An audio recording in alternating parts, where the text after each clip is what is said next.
Everything is quiet, unnatural. I whisper to her, Lena, where are you? The wind swallows my voice. There's a cairn made of cell phones, screens shattered like glass, stacked with ritual precision. The smell is faint but sickly, like burnt plastic and dust. I kneel beside it, running my fingers along cracked screens. Each phone is off, dead, yet arranged to feel alive, like the phones themselves are a warning. Further along, the dry creek bed yields a bison skull. Its horns twist into impossible knots, a pretzel of bone that defies reason. Around it, dozens of left-foot sneakers circle the corpse. The geometry is deliberate, precise, alien. My stomach clenches, nausea rising as I feel the land watching me. Above, the cliffs are marked with strange, flickering glyphs, Lakota in form but not in execution. I step closer, hesitant, and the symbols seem to twitch under my gaze.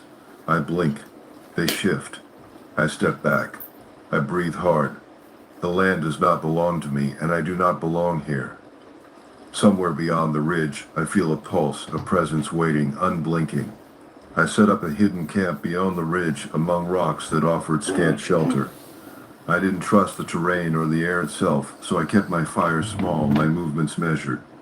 I had my thermal scope ready, the only reassurance I had that I wasn't alone, though I already sensed I was. At dusk, the sky bled red and orange, and the wind carried a hollow moan. I whispered into my recorder. If anyone finds this, know it's not the land that's dangerous. It's what's awake beneath it. Night came, and with it the first proof of a watcher. I caught a silhouette on the ridge, impossibly thin, crawling across the rocks with multi-jointed limbs. It moved in ways that mocked anatomy, ragdoll contortions that should have been impossible. The thermal showed nothing, only a void where heat should have been. I held my breath, barely daring to blink. I tried reasoning it away. Could be a scavenger. Could be wind playing tricks. But instinct screamed otherwise. I packed my recorder, trying to cling to rationality, yet every sound. The crack of a branch, the soft groan of shifting stone. Felt deliberate, intended to unnerve me. I felt Lena's presence as a shadow brushing against my consciousness. Then the voice came through. I had removed batteries from the walkie-talkie. It had been off for days. Yet her voice, Lena's, was there. Hey, Cal. Just calling to check in. This place, it's strange. The ground feels sick. My hands shook, my vision narrowed. I stumbled, backing against a boulder, trying to locate a source. There was none. The voice belonged to the wind, the dust, the bones of the earth itself. The mimicry evolved. On the edge of sleep, I heard her humming our childhood lullaby outside the tent. I called out, Lena. The lullaby stopped. Silence. Only the wind answered, carrying my sister's tone, her timbre twisted into something alien. The intimacy of it cut deeper than any blade. She, or what wore her voice, was feeding on me, learning me, using me. The first tangible violation of logic followed. I dug through dust and rocks and found a small waterproof case half buried. Lena's name etched on it. Inside, a voice recorder. I pressed play. The date read the next day. The file played my own voice, screaming her name. My blood ran thin. I understood the land no longer followed any rules I knew. Hey, hi, howdy, hello. I know I've been away for a little bit. I've been dealing with a lot. And normally I would do like Lori or something. But I'm just not in the mood for the drama and the bullshit.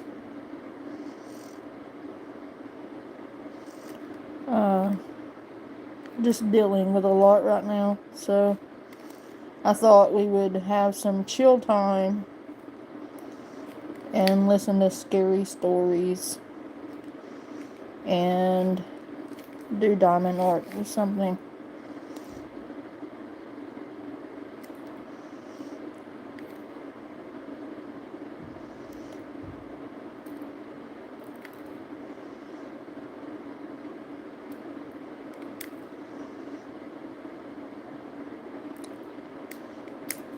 I hope everybody is doing well and getting ready for Halloween and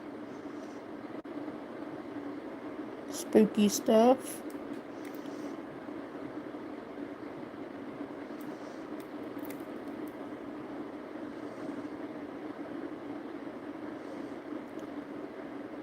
Hello.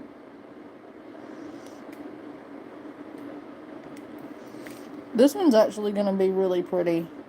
It's actually a dragon.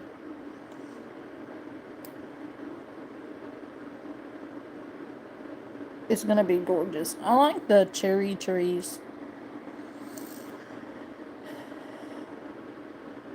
But anyway, back to the story.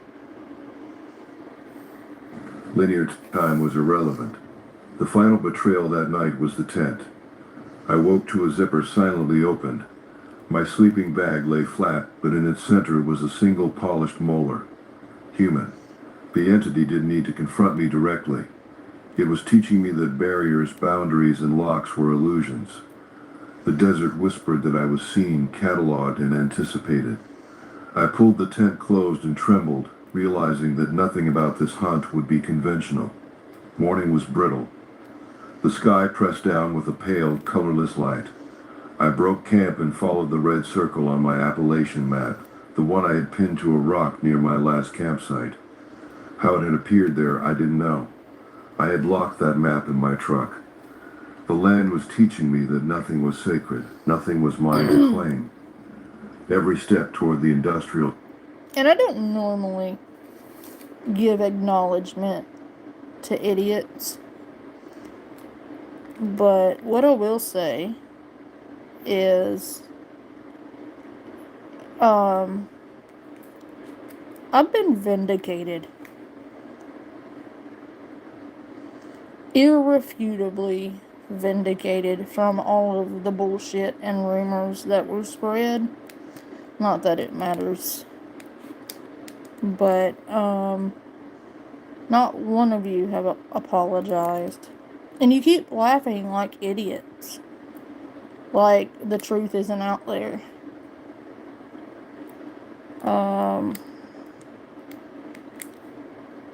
You're an idiot. That's all I'm gonna say. I mean, literally, the truth was like all over the news and you chose to lie. You fucking imbecile.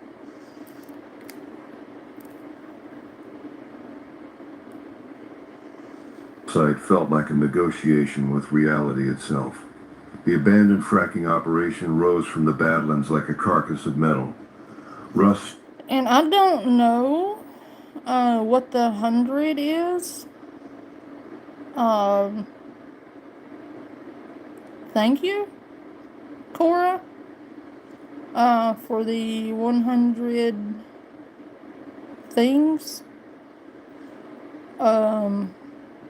Appreciate it. You don't have to do that. We're just chilling, but I appreciate you. Streaked the skeletal machinery. Pipes crisscrossed the ground, some broken, some jutting like claws. The smell hit before I saw the entrance. Chemicals mixed with rot, a metallic sting that settled in my lungs. Lena's scream echoed through the wind, clear, terrified, pulling me forward with a cruel precision. I clenched my shotgun tighter. I moved through the rusting skeleton of the site cautiously. The air hummed with static, low and insistent. Walls of concrete and corrugated steel framed a path that seemed to descend into the earth itself. I whispered to her, though I knew better. "I'm coming, Lena. I'll find you." Every echo sounded like a warning. Every shadow a movement waiting for me. Inside the main bunker, the floor was coated with a black, resinous substance glistening in the faint light. I pressed forward and the gallery revealed itself. Personal items, artifacts of lives interrupted, were embedded in the walls. Wallets, jewelry, pressed badges. Lena's necklace dangled from a resinous hook. My throat tightened. She was here, or at least a part of her was trapped in this monstrous tableau.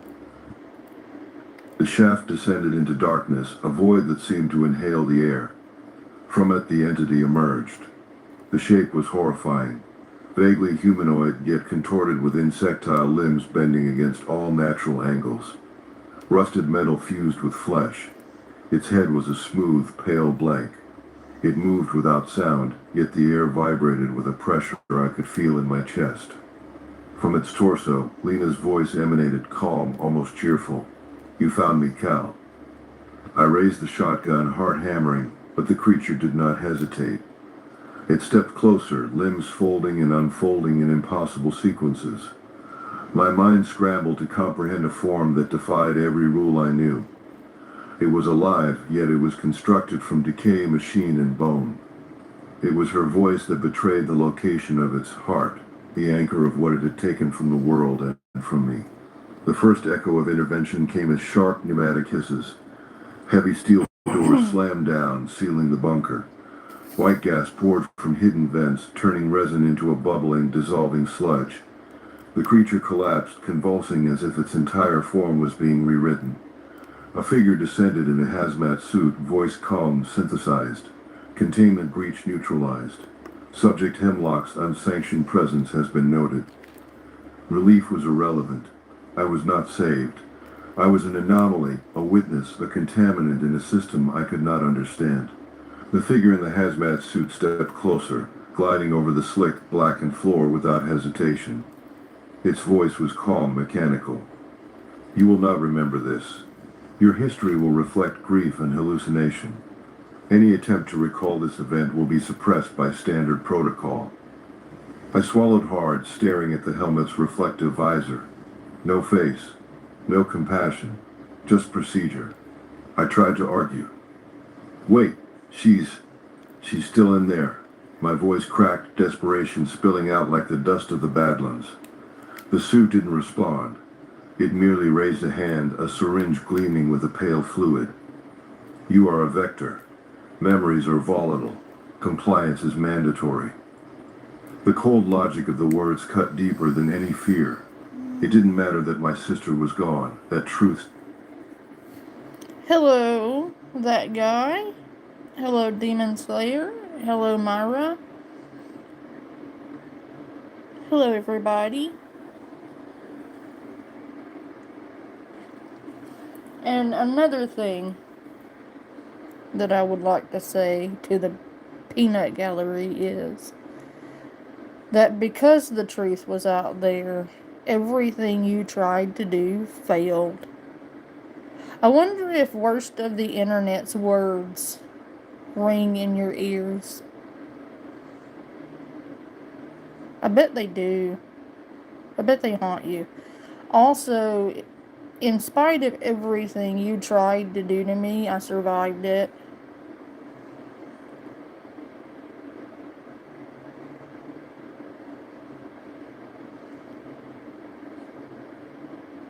So, the egg is on your face. But you're not an adult enough to take any accountability for it.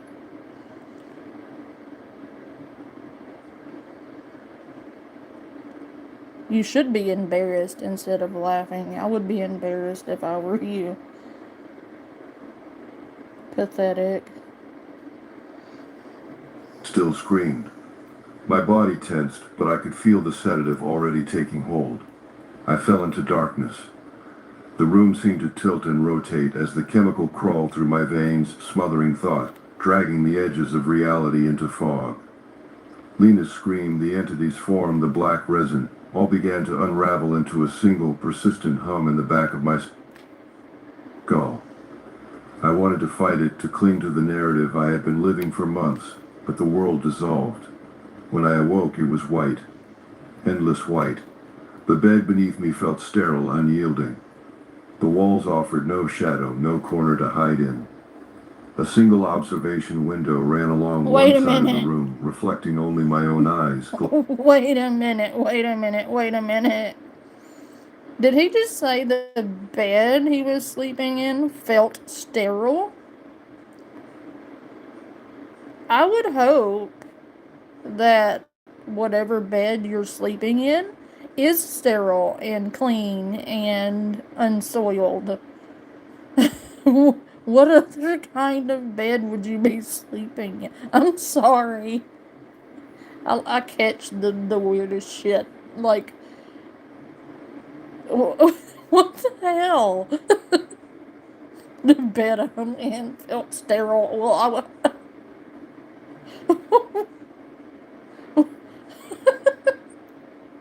one would hope so. Goddamn. Are you okay?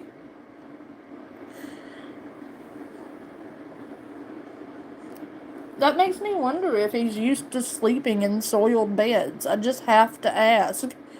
What kind of beds are you sleeping in that makes you say, well, the bed I was sleeping in felt sterile? Like, as opposed to what? Exactly. I have questions. I'm just saying, I have questions. Glassy and uncomprehending.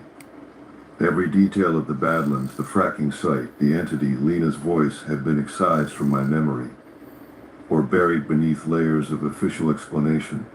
A voice, human this time but flat, authoritative, spoke through a speaker above the bed. Subject Hemlock, you experience severe dehydration, hallucinations, and psychotic stress. Any recollection of your sister's disappearance should be considered part of this event. Counseling will follow.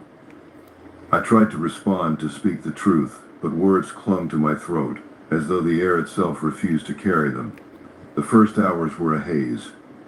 Meals came on trays, visitors were distant and clinical. Any question I asked was met with rehearsed responses, redirection. I felt the memory of Lena's laugh, of her voice calling my name across the Badlands, slipping into a half-light I couldn't touch. And yet, in the silence behind my eyelids, a single refrain persisted, faint and unyielding. The ground feels sick. First of all, silence behind your eyelids. Sir, you cannot hear with your eyeballs. So, of course, there's going to be silence behind your eyeballs. Because eyeballs don't take auditory input. So,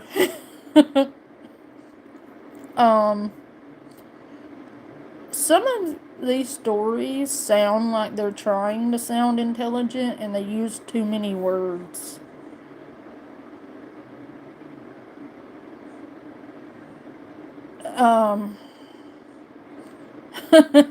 What about a third input?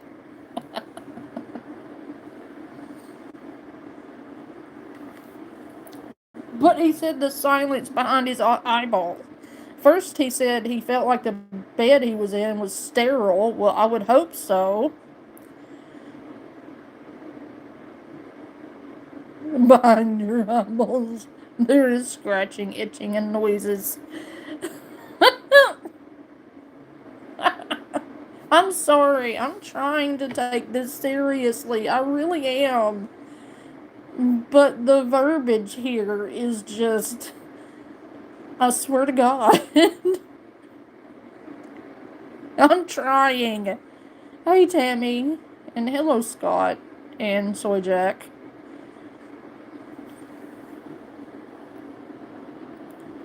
It's just some of the shit he's saying doesn't make any sense. I'm sorry. I will take it seriously. Okay, I'll stop. By the third day, I realized what remained. I could not articulate it. Look at I this could one. not convince It's a anyone, not dragon. even myself fully. It was a fragment, a warning trapped behind enforced amnesia. The entity, the sacrificial zone, the black resin, Lena's voice. They existed in a shadow of my mind, a memory that refused to be erased. And somewhere in the hidden corners of those white walls, I knew that a part of her, her essence, whatever it was, still called through the void. I lay back, feeling the weight of emptiness and unspoken truth, a man broken but not entirely silent. The days bled. I've got you one. Tammy. I just have to send it. I'm gonna try to get it out to you Friday. Hey, April. I do too, Soy Jack. I have one. Hang on, I'll grab it real quick. I'll show you the one I'm sending you with all the little diamonds and all. It's the whole kit. So give me 1 second.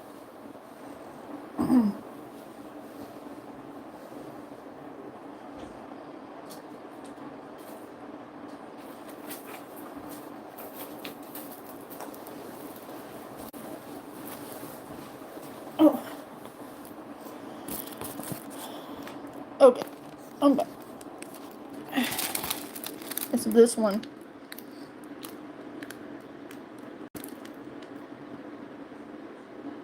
I figured you'd like this one. It's got the pretty trees and stuff in the back.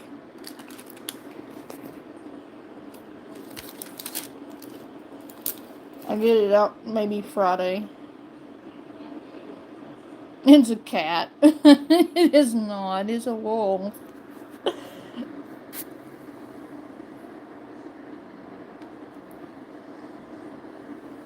Oh, woo, werewolves of plunder. Into one another. Time in the sterile room was unmeasurable. Oh my god. I walked the confines of the white space, tracing lines. There he is again with a fucking sterile room. Like, this makes me really question what kind of rooms he's been sleeping in. He's so fixated on it being sterile. Like, what? I have questions. The floor with my toes, trying to summon any fragment of the past that had been excised. Every so often a flicker would surface. The twisted bison skull, the pyramid of cell phones, Lena's necklace gleaming in the black resin. I shook my head violently, but the images refused to vanish entirely. At night the silence pressed in. Even the hum of ventilation became a reminder of absence. The entity's form, once monstrous and clear, now existed only in gaps of memory. Liminal spaces I could not reconcile. I spoke aloud to test the air. "It's gone, isn't it?" My voice sounded foreign, a thin echo. Yet somewhere in the recesses of my mind, a whisper replied, unmistakable. "You found me, Cal." I froze, a cold surge of recognition, a memory that should have been erased. Counseling sessions arrived sporadically. Professionals in sterile garb asked about dreams, stress, hallucinations. I offered the narrative they expected. Grief, desert disorientation, imagined voices. But beneath the surface, I cataloged every detail, a mental map I would not surrender. Each day, my sense of isolation grew, punctuated by the creeping certainty that the experiment, the containment, had a purpose beyond my comprehension. One afternoon, a subtle anomaly caught my attention. A faint pattern in the corner of the observation window. A line in the wall, almost imperceptible, shifted when I wasn't looking directly. My pulse quickened. The sacrificial zone had not released me entirely. I traced the line with a finger, feeling the residual hum of what had been. The world outside the white walls might be ordinary to them, but to me it was a landscape poisoned by unseen forces waiting. I began keeping a journal in secret, writing fragments that I could not speak aloud. Sketches of glyphs, diagrams of the bison skull, the left foot sneakers circling the cairn. Every entry was a tether to reality, a record I could hide from observation. Each word burned with the memory of her voice, the way she had called my name through the wind, a weapon and a beacon. One evening, the synthetic voice returned. Okay, I'm having to change this. This guy I don't know. I don't like him. So, I'm changing it. Hello, everyone, and welcome back to Nightmare Narratives. I can picture some of you already in bed, maybe some of you just getting home from work. Wherever you are, whatever time it is, I'm glad you're here. If this helps you relax or sleep, please like and subscribe. It means a lot. Now let's get you comfortable, and I'll tell you tonight's story. My name is Jacob Thornfield, and I've been a ranger in Daniel Boone National Forest for 17 years. I've tracked black bears through January snowstorms, pulled lost hikers out of caves so tight you couldn't turn around, and shot 23 problem cougars without missing once. I know every cliff face and hidden hollow in these Kentucky mountains. I thought I'd seen everything these woods could throw at me. I was wrong. My grandfather used to tell stories about the Wampus cat when I was a kid. He'd sit on the porch with his moonshine, eyes getting that faraway look, and talk about a six-legged... I'm sorry. Hang on. Did he just say Wampus cat?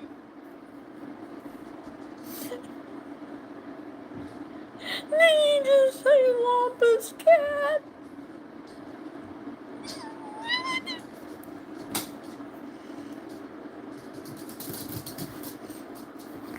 He did. He said Wampus cat. What the fuck is a Wampus cat? No, Gandalf. I started squeaking, so Gandalf was like, what the hell? Even Gandalf was like, what the hell is a Wampus cat? panther that guarded the old Cherokee burial grounds. Said it was a woman once, cursed for spying on sacred ceremonies. I'd laugh and call him superstitious. After all, I was a modern ranger with training and equipment. I believed in science, not ghost stories. That was before October 1971, before 3 experienced hunters vanished from Clifty Wilderness like smoke in the wind. It started on a Tuesday morning. Cold had come early that year. Frost covered everything by dawn, making the sandstone cliffs shine like they were coated in sugar. I was drinking coffee at the ranger station when... The fuck is a Wampus cat? I can't let this go. Like, I know I should. Probably. But, listen, I'm Creole, and I don't even know what the fuck a Wampus cat is. Sorry.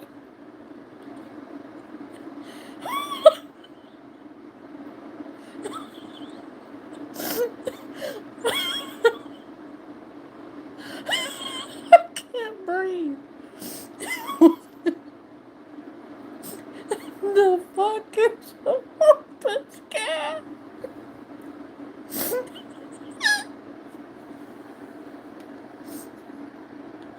I swapped the video because I couldn't take the other guys seriously. And the first damn thing this motherfucker said was a fucking Wampus cat. Oh my fucking god. Okay, I'm sorry. Oh god. Okay.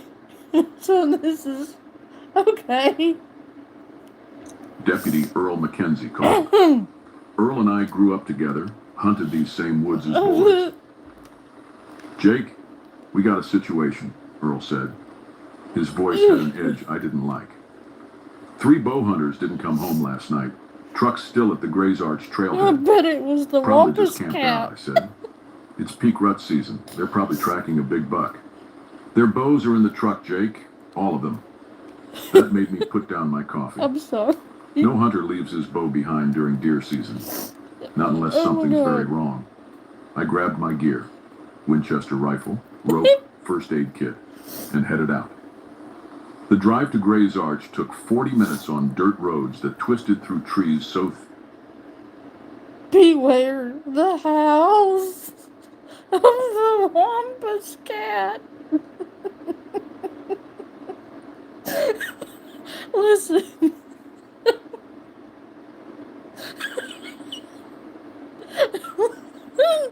Hear me out. I'm gonna quit laughing first.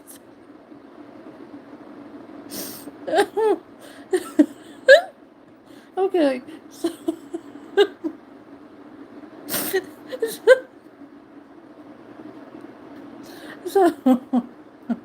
if I were this scripted, I'd be pissed. I'm like, of all the names you could have given me, You fucking named me the Wampus Cat. I would haunt that person to the ends of the earth. No wonder the fucking cat is angry. You named him the fucking Wampus Cat.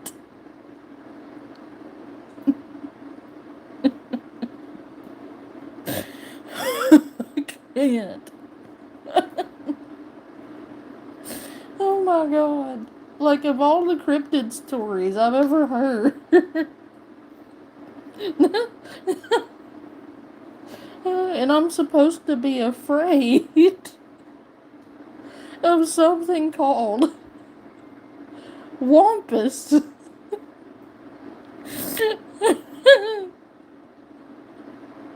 I'm sorry. They blocked, cat out the sky. When I got there, I found Earl standing by a beat-up Ford pickup, his hands shoved deep in his jacket pockets. What do we know? I asked. Registered to Mike Patterson. He and his two brothers came up Sunday to hunt. Wife expected them back yesterday evening. Earl kicked at the ground. Here's the weird part. Their bows are here, but their arrows are gone. I looked in the truck bed. 3 compound bows lay there, expensive ones, but the quivers were empty. Maybe they're doing some kind of target practice, I suggested. But even as I said it, I didn't believe it. We followed the trail into the woods. The path was easy at first, well marked, popular with hikers. But after a quarter mile, we found where the hunters had gone off trail, heading down into the gorge where the big bucks hide during the day. That's when I started noticing things. The forest was too quiet. No birds singing, no squirrels chattering. Even the wind seemed to hold its breath. In 17 years... First off, it's what the fuck are you doing? I'm doing diamond art and trying not to laugh. That's what I'm doing. I'd never heard these woods so silent. You smell that? Earl asked. I did. A heavy, musky odor like a wet dog, but stronger, mixed with something else. Something that reminded me of sulfur.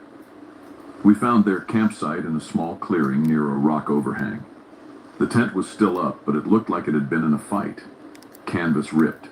Sleeping bags pulled halfway out. It got in a fight with a Wampus cat.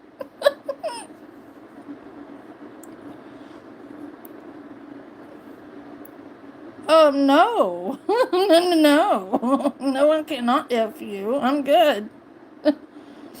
What the hell? No, thank you. I would rather get trapped in a tent with a Wampus cat. Thank you very much. A camp stove knocked over, but no blood, no bodies, no sign of where they'd gone. Look at this, Earl said, crouching by a tree. Claw marks, deep ones, carved into the bark about 12 feet off the ground. 4 parallel lines, each one as wide as my finger. What kind of animal makes... I wonder if the call of the Wampus cat is womp womp womp.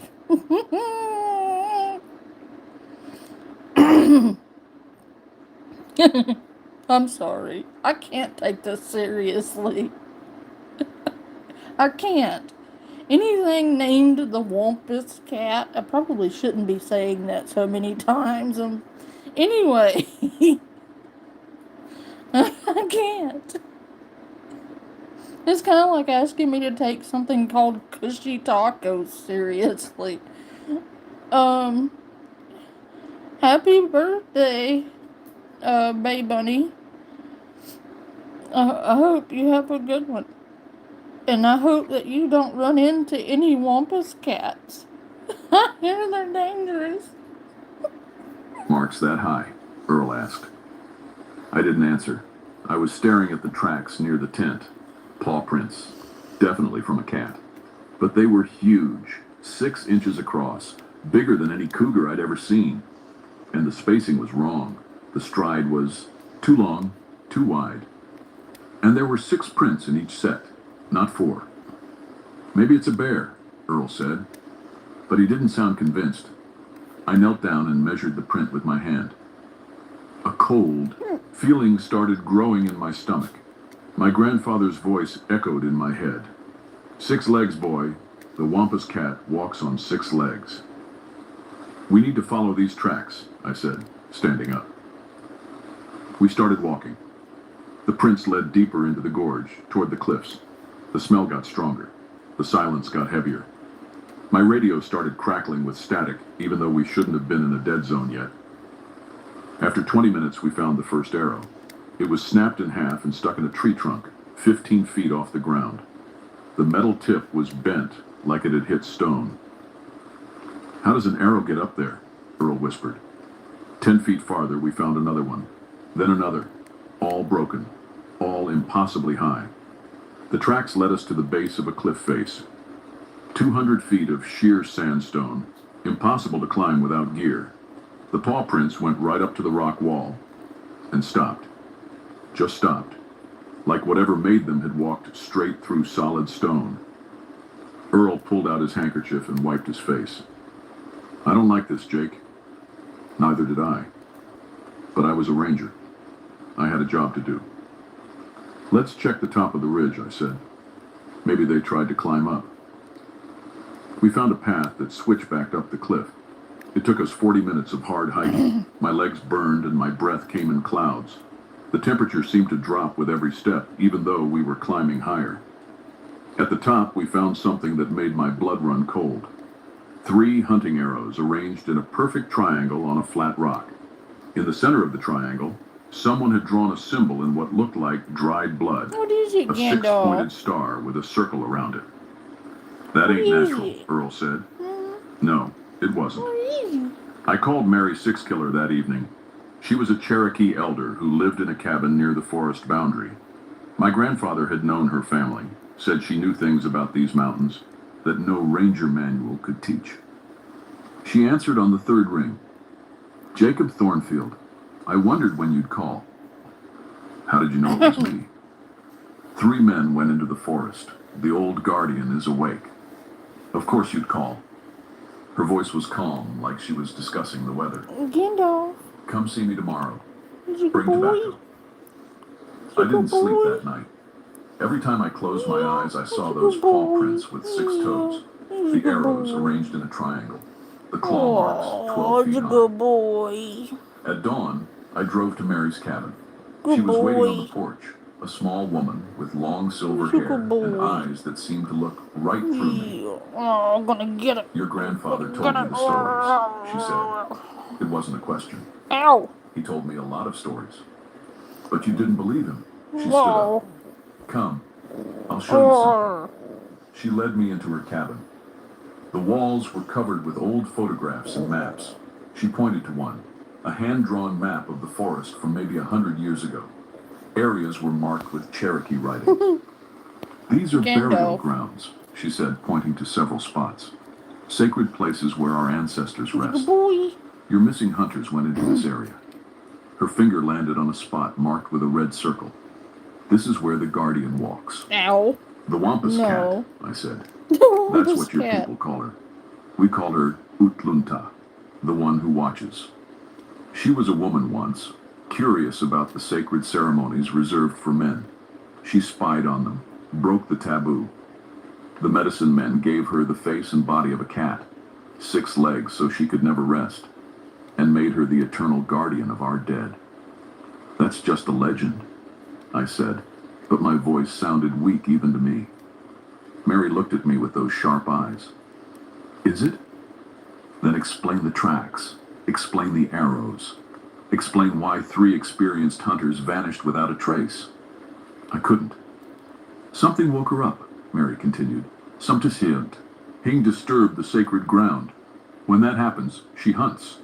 She protects what was taken from us. What do I do? You find out what disturbed the burial site, and you pray she lets you live long enough to fix it. I left Mary's cabin with more questions than answers, but I couldn't ignore what she'd said. I'd seen those tracks, measured them myself. That afternoon, I went back into the forest with Pete Dawson, another ranger from the adjacent district. Pete was younger than me, Only 5 years on the job, but he was solid. Good in a crisis. We hiked to the area where the hunters had vanished. The silence hit us the moment we entered the gorge. That same dead, heavy quiet. No birds, no insects, nothing. "This is wrong," Pete said. "Where are all the animals?" We walked for an hour, following the ridgeline. The smell came and went, that musky sulfur stench. My compass started spinning wildly whenever we got near certain rock formations. Then Pete grabbed my arm. "Jake, look." A tree ahead of us had been stripped of bark in 6 parallel lines. They ran from the ground all the way up 20 feet. The lines were perfectly spaced, each one about 4 inches wide. "No bear does that," Pete whispered. We heard the scream then, high and terrible, like a woman being murdered. But it came from 3 different directions at once, left, right, and behind us. The sound echoed off the cliffs, making it impossible to tell where it really came from. Pete had his hand on his pistol. "What the hell was that?" I didn't answer. I was watching the trees. Something was moving between them, something big and dark. It moved too fast, too smoothly. Not like any animal I'd ever seen. Then I saw the eyes. Yellow, glowing like hot coals.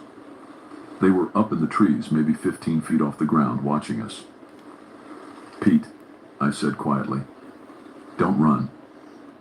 Hey, Harry. How you doing? And just so y'all know, since there's been a few new faces in here that I don't recognize, this is an 18 or older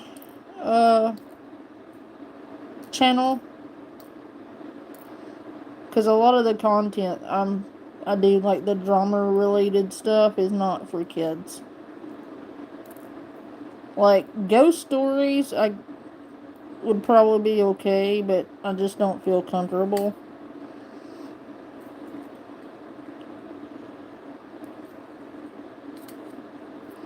You know?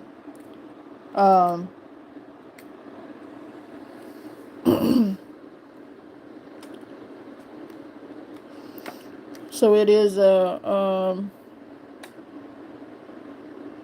18 or older channel.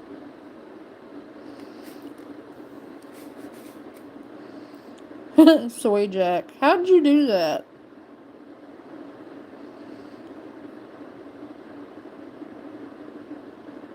The audio is Nightmare Narratives. Is the name of the channel. If you look up Appalachian horror stories, it should pull up a series of channels that do narrations. I've been on a cryptid kick here lately, where I've been listening to a lot of Appalachian scary stories. Oh, okay.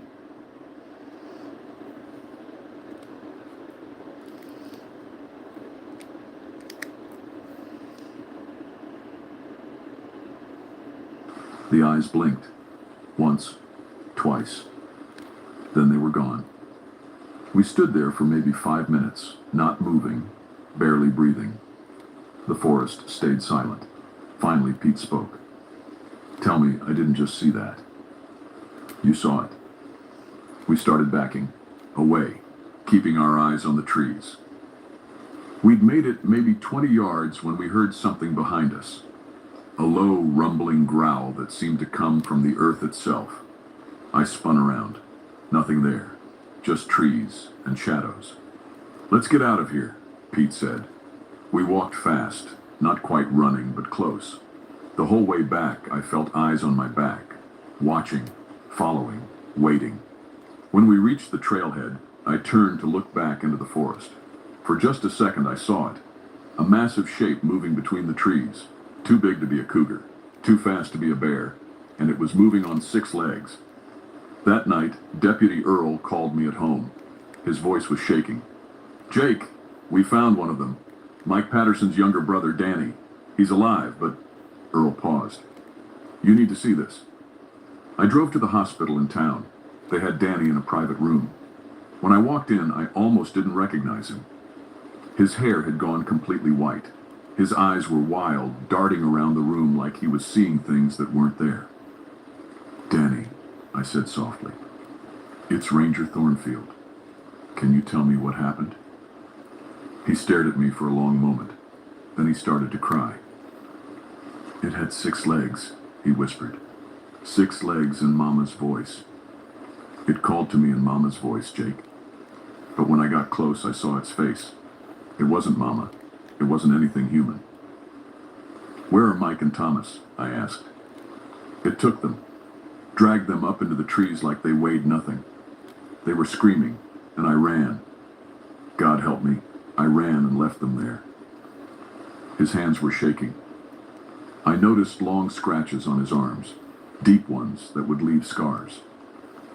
It spoke to me, Danny said. In Mama's voice, it told me I was trespassing.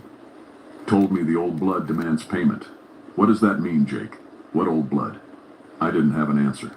But I was starting to understand that this was bigger than just missing hunters. His was about something ancient. Something that had been sleeping and was now wide awake. And it was hunting. The next morning, 2 more hunters went missing from a different area of the forest. These were locals, experienced men who knew the woods as well as I did. Their families called it in before noon. The state wildlife agency threatened to close the entire forest during peak hunting season. That would be a disaster for the local economy. Hotels, guides, equipment rentals. The whole town depended on hunting season money. My boss, District Supervisor Harris, called me into his office. Thornfield, what the hell is going on out there? Something's wrong with the wildlife, I said carefully. Predator behavior is unusual. Unusual? We've got 5 missing men and 1 who's in the psych ward babbling about a 6-legged monster. The newspapers are going to eat us alive. He rubbed his face. Find whatever animal is doing this and put it down. You've got 48 hours before I have to close the forest. That afternoon, I went back to Mary Sixkiller's cabin. This time I brought Earl with me. Mary was outside, burning sage in a small bowl. The smoke rose straight up his pipe. Hey, Shelley. We're listening to park ranger horror stories about the Appalachians and doing diamond art painting.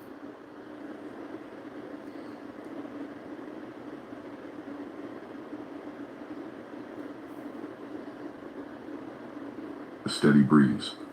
It's getting stronger, she said without preamble. The more it hunts, the more solid it becomes. Soon it won't need to hide in shadows anymore. We found one of the hunters, I told her. He's alive but broken. Said it spoke to him in his dead mother's voice. Mary nodded like this wasn't surprising. Utlanta knows the voices of the dead. She guards them, speaks for them. If she used that voice, it means she's sending a message. What message? That someone has disturbed the peace of the ancestors. Someone has defiled sacred ground. Mary looked at me directly. When did the attack start, Jacob? I thought about it. About 3 weeks ago. We started getting reports of strange animal behavior around then. What happened 3 weeks ago? Any construction? Any digging? My stomach dropped. 3 weeks ago, a development company had started clearing landfall for a new resort about 5 miles from where the hunters vanished. The land had been sold by... Oh, God, I whispered. My family sold that land. My uncle sold it to the developers last month. I think so. Well, I'm gonna take the kids trick-or-treating. That day.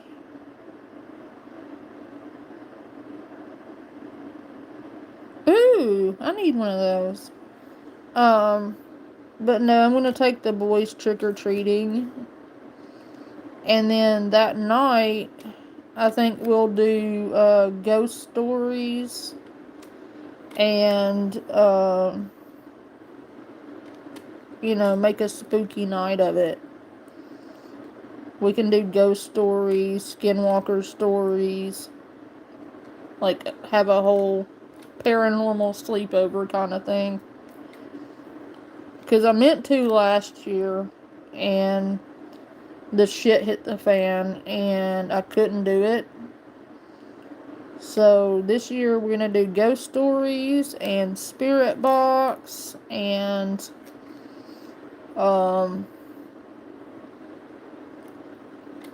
that kind of thing.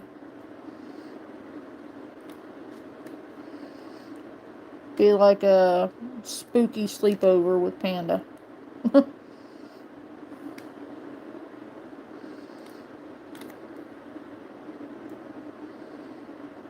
It is, yeah. For that matter, it is now. There's been some crazy shit.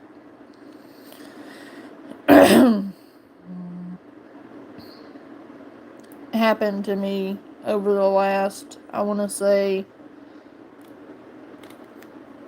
the last week. Ever since we went to that one cemetery, I was standing in the foyer where, right before you get to the living room, and all the lights were on, and I was standing next to the light switch, and all of a sudden the light in the room I was standing in just shut off for no reason.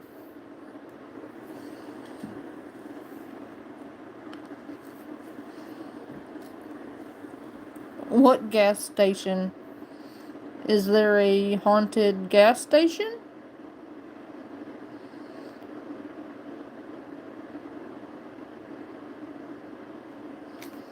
Because if there's a haunted gas station, I can find videos, I guess.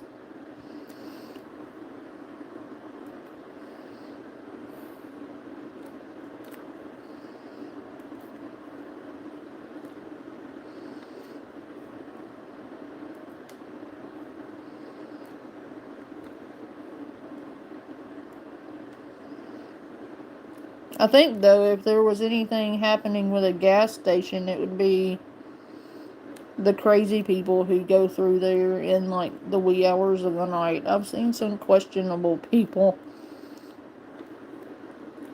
like, when I'm out past, like, 9 o'clock.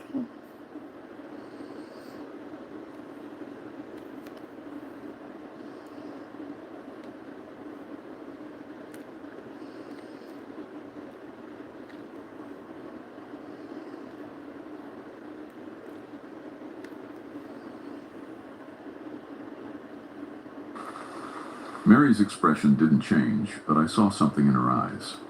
Pity, maybe, or confirmation of something she'd already suspected. Then she's hunting your bloodline, Mary said quietly. The Guardian always punishes those who betray the sacred places, and there's no punishment worse than watching those you love suffer. That night, I called my wife Sarah from the ranger station. I told her to take our son Tommy and go stay with her sister in Lexington. She argued at first. "Jake, what's going on? You're scaring me." "Please, Sarah, just trust me. Take Tommy and go. Don't come back until I call you." After she hung up, I sat alone in the dark station, listening to the radio static. Outside, the forest was completely black. No moonlight made it through the clouds. My radio crackled to life.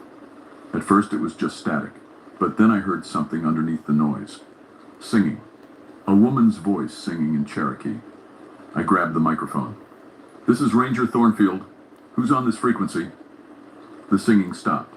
Then a voice spoke, clear as day. "Jacob Thornfield. Your grandfather knew the old ways. He respected the sacred places. But you sold them. You let them dig up the bones of my people.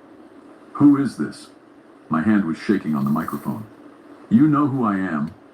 I walk on 6 legs now, but I remember being a woman. I remember having a name, and I remember the promises your grandfather made to protect this land." The radio went dead. I sat there in the darkness, my heart hammering. The smart thing would be to leave, get in my truck and drive away and never come back. Let someone else deal with this.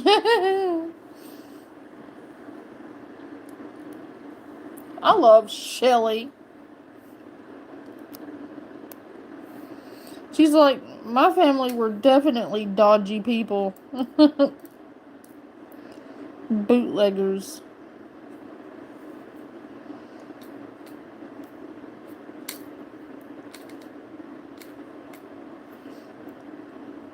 I don't know that bootleggers would have sold malt liquor, though.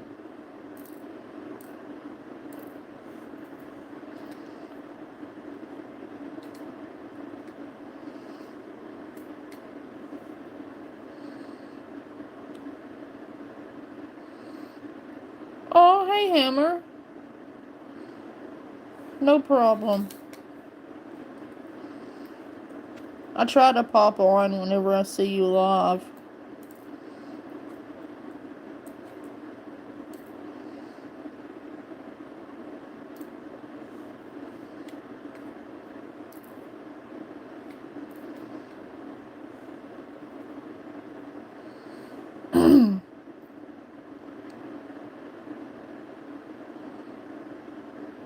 Oh my God, Shelly, that's crazy. But I was a ranger. This was my forest, my responsibility. And if Mary was right, running wouldn't help. Not if this thing was hunting my family. I grabbed my rifle and headed into the forest. The trail was barely visible in the darkness. I used my flashlight. But the beam seemed weak, like the darkness itself was eating the light. Every shadow looked like it was moving. Every sound made me spin around, rifle raised. I was heading toward the development site, toward the place where my uncle had sold the land. If that's where the burial grounds were disturbed, maybe that's where I'd find answers. The temperature dropped as I walked. My breath came out in thick clouds. Frost started forming on the trees even though it was only October. Then I heard the voices. "Jake! Help me, Jake!" It was Mike Patterson's voice, one of the missing hunters. It came from my left, deeper in the forest. "Over here, please, I'm hurt." I knew it was a trap. Knew it wasn't really Mike. But what if it was? What if he was alive and needed help? I turned toward the voice. The forest opened into a small clearing. In the center, lit by pale moonlight breaking through the clouds, I saw it. The wampus cat. It was massive, 8 feet long from nose to haunches, with shoulders as high as my chest. 6 legs, muscular and powerful. Its fur was dark, almost black, but shot through with silver streaks. And its eyes were yellow fire. But the worst part was its face. It had the broad head of a panther, but the features were slightly wrong, too human. I could see the ghost of a woman's face in those feline features. High cheekbones, full lips, tortured eyes. "You came," it said. I know it's not really off topic, but in Norse mythology, I don't know how much you guys know about Norse mythology, but in Norse mythology, there is a cat very similar to the Wampus cat, and it's called the Yule cat. And the story about the Yule cat is pretty interesting. It goes by your house, and if you don't have new clothes or whatever, it'll eat you, basically. And there's more to it than that, of course, but this story is reminding me a lot of the story of the Yule cat, and I wonder if they're related in some way. Because a lot of mythology intersects, or there's a lot of similarities between mythologies. They have a lot of common things. Like with this Wampus cat, has a lot of traits in common with the Yule cat.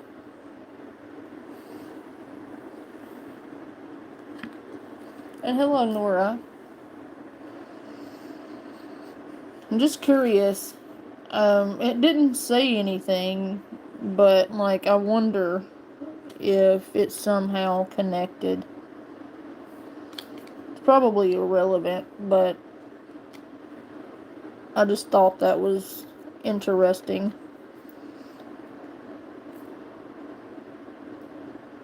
But look it up. Look up Yule Cat. It's a thing. I'm not kidding. It's an actual thing.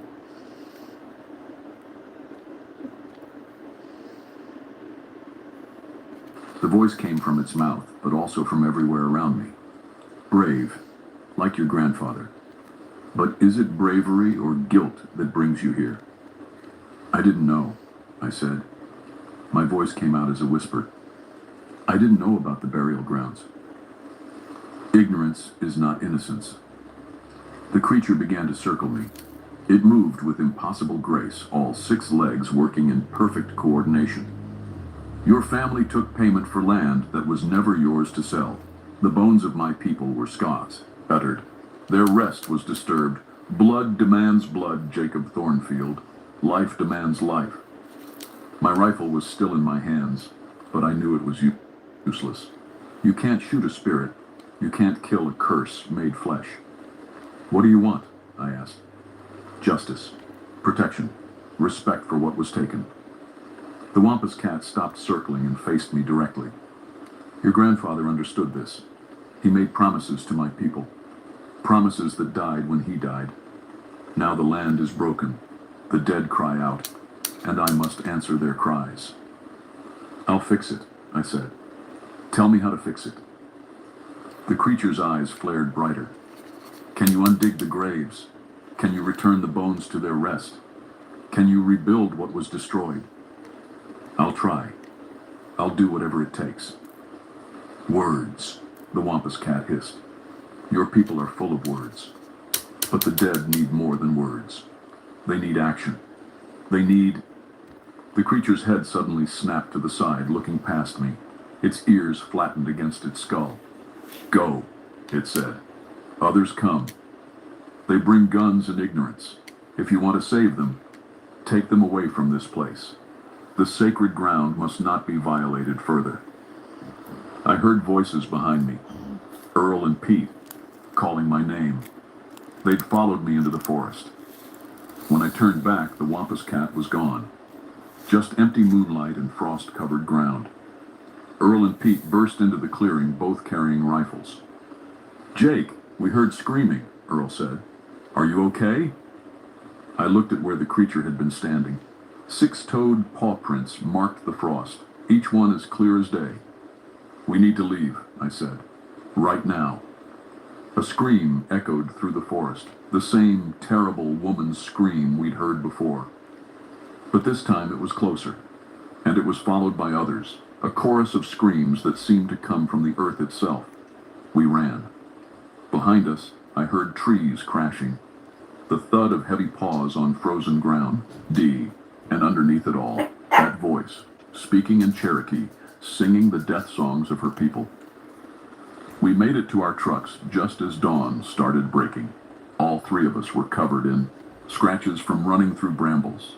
My lungs burned, my legs felt like rubber, but we were alive. For now. Mary Sixkiller came to the ranger station that afternoon. She looked older than I'd ever seen her, tired and worried. It's spreading, she said.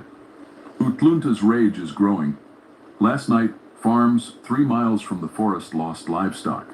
Not killed, drained. The animals were found arranged in circles, pointing toward the burial grounds. What does that mean? Pete asked. It means she's gathering power, making a statement. Soon she'll be strong enough to leave the forest, to hunt in the towns. Mary looked at me. We're running out of time, Jacob. I'd spent the morning on the phone with my uncle, the one who'd sold the land. He finally admitted that the development company had found some old bones during excavation. Instead of reporting them and dealing with the legal complications, they'd just disposed of them. Thrown Cherokee ancestors in a dumpster like trash. I know what disturbed the burial site, I told Mary. The developers found bones and destroyed them. They're still digging. The construction is ongoing. Mary closed her eyes. Then she'll never stop. Not until every person involved is dead. And their families. And their families' families. This is blood debt now. This is the oldest kind of justice. There has to be a way to stop this, Earl said. We can't just let some ghost cat kill half the county. She's not a ghost, Mary said sharply. She's a guardian. She's doing exactly what she was made to do, protecting the sacred places. We're the ones who broke the covenant. We're the ones who must make it right. How? I asked. Mary was quiet for a long moment. Finally, she said, we go to the burial grounds, tonight, during the new moon, when her power is strongest. We perform the ceremony of restoration. We acknowledge the wrong. We beg for forgiveness from the ancestors. And we make a blood oath to protect what remains. And if that doesn't work, Pete asked, then we die, Mary said simply. But at least we'll die trying to fix what was broken. As the sun set that evening, we gathered our supplies. Mary brought sacred tobacco, herbs I didn't recognize, and a ceremonial knife. I brought my rifle, not to fight, but because I was still a ranger, and old habits die hard. Earl brought flashlights and rope. Pete brought a first aid kit and a video camera. If this goes bad, Pete said, at least someone will know what happened. We hiked to the development site just as darkness fell. The construction equipment sat silent, big yellow machines that looked like sleeping monsters in the fading light. Beyond them, I could see where they'd been digging, raw earth, exposed stone, and scattered fragments of pottery. Bones lay in piles, waiting to be carted away. Oh God, I whispered. There must be 100 people buried here. More, Mary said quietly. This was a major burial ground. Generations of my people rest here. Or they did until machines tore them from their sleep. She began setting up the ceremony. A circle of tobacco, 4 stones marking the cardinal directions. The herbs burning in a small bowl, sending up sweet-smelling smoke.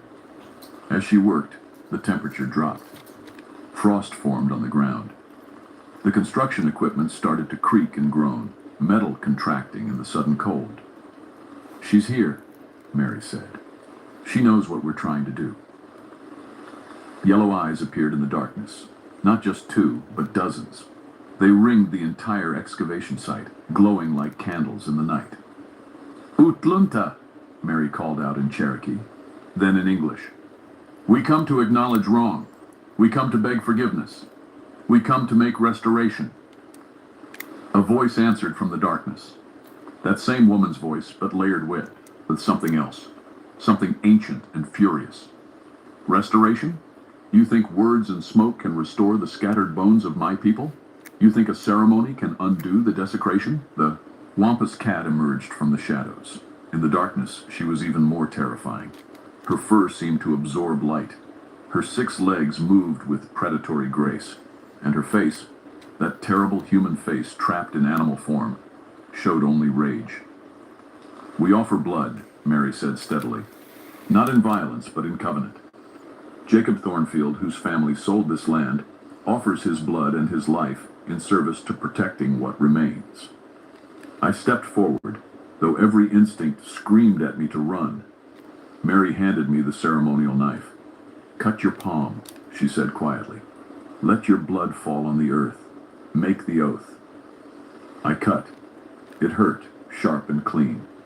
Blood welled up and dripped onto the disturbed ground. I, Jacob Thornfield, swear on my blood and my life to protect these sacred places, to restore what was taken, to honor the dead who rest here. I take responsibility for my family's betrayal. I offer my life in payment, if that's what justice demands. The wampus cat moved closer. I could feel heat radiating from her body, could smell that musky sulfur scent. She lowered her massive head and sniffed my bleeding hand. For a moment, nothing happened. Then she spoke. Your grandfather made this same oath, Jacob Thornfield. He kept it until his death. But his death released his family from obligation, and they forgot. They betrayed. They sold what they had no right to sell. I know, I said. I'm sorry. I'm so sorry. Sorry does not resurrect the dead. Sorry does not restore desecrated graves. The creature's eyes burned brighter.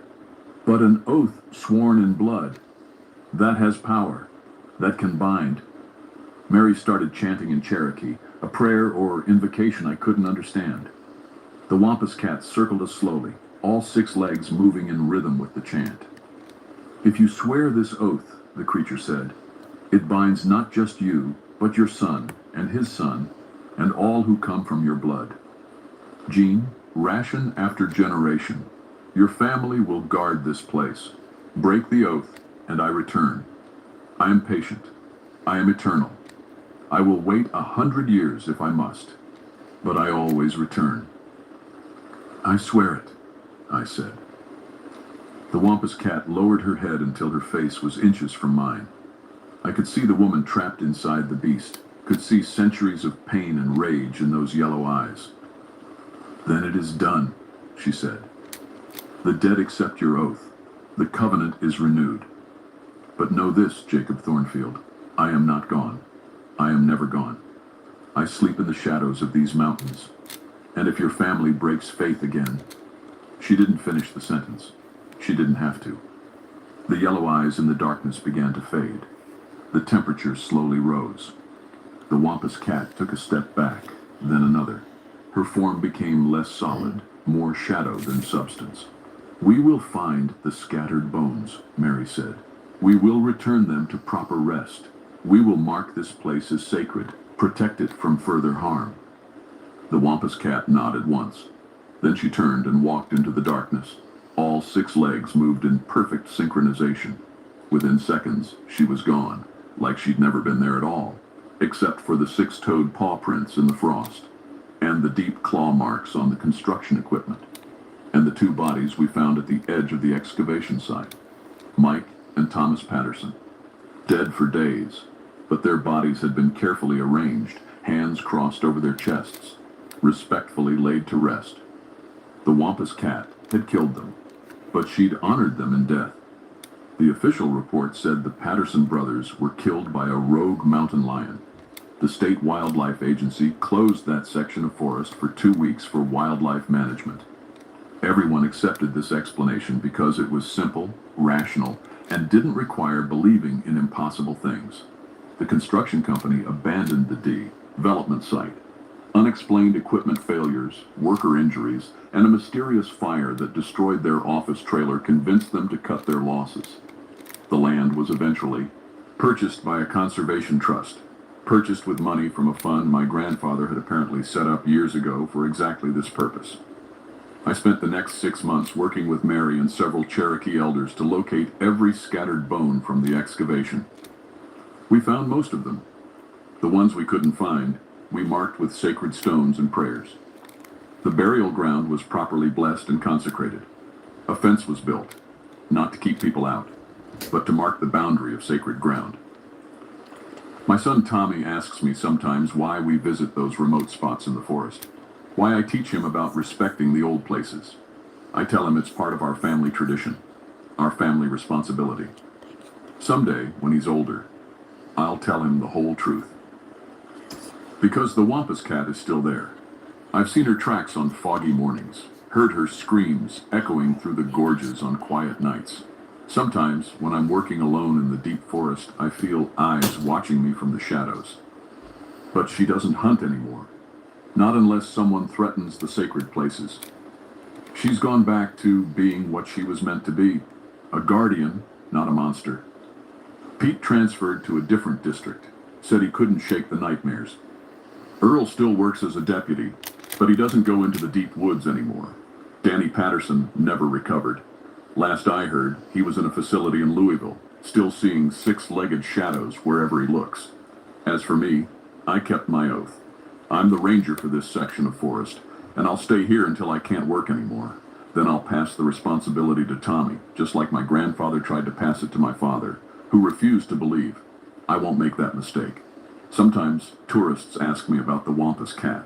They've heard the stories, want to know if it's real. I tell them it's just a legend, a local folktale, but I also tell them to respect the 4 R's See, to honor the old places, to never disturb what shouldn't be disturbed. Most of them laugh. They think it's all just superstitious nonsense. But sometimes, when they're hiking the trails at dusk, they'll see yellow eyes watching from the shadows. They'll hear screams that echo from impossible directions. They'll find tracks that are too big, too strange, with too many toes. And when they come back to the ranger station, pale and shaking, asking what they saw, I give them the same answer my grandfather gave me. Just your imagination, I tell them. These old mountains play tricks on the mind. Then I watch them drive away, and I go back to my work. Back to protecting the sacred places. Back to keeping the oath my family broke and I renewed. Because the Wampus Cat is real. She walks on 6 legs through the Kentucky mountains. She guards the bones of the dead and the sacred ground of her people. And as long as my family keeps faith, she'll let us live. But she never sleeps. She never forgets. And she's always watching. If you ever find yourself hiking through the Red River Gorge, especially near Clifty Wilderness, remember this story. Respect the trails. Honor the old places. And if you see yellow eyes watching you from the darkness, if you hear a woman's voice calling from impossible directions, if you find tracks with 6 toes instead of 4, walk away. Don't investigate. Don't disturb. Just walk away. Because some oaths are written in blood. Some guardians never rest. And some debts can span generations. The Wampus Cat taught me that, and I'll never forget it. My name is Jacob Thornfield. I'm a ranger in Daniel Boone National Forest, and I know the truth about what walks in these mountains. I know, and I keep my oath. Every single day.